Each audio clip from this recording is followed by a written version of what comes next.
Minsan ba pakiramdam mo hindi ka sapat, hindi ka maganda, hindi ka kasing talino, hindi ka kasing galing ng iba.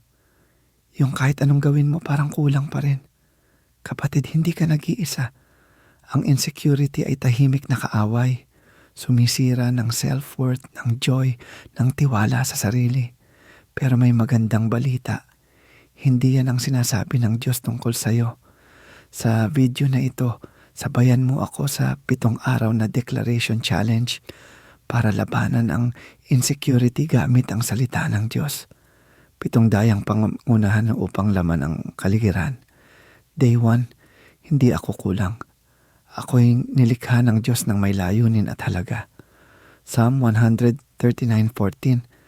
Day 2, ang halaga ko ay hindi galing sa itsura, achievements o opinion ng iba, kundi sa kung sino ako sa harap ng Diyos. 1 Peter 2:3. Hindi ko na ikukumpara ang sarili ko sa iba. May sarili akong race, may sarili akong oras. Galatians 6:4 na araw. Ang kahinaan ko ay hindi dahilan para ako'y itakwil. Diyan lalong nahahayag ang kapangyarihan ng Diyos. 2 Corinthians 12:9, day 5.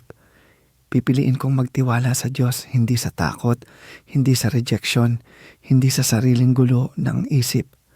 Proverbs 3:5-6, day 6. Hindi ako isang pagkakamali.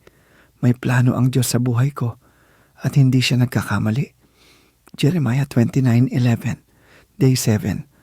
Ako'y minahal ng Diyos, tinanggap niya ako at tinawag niya akong kanya.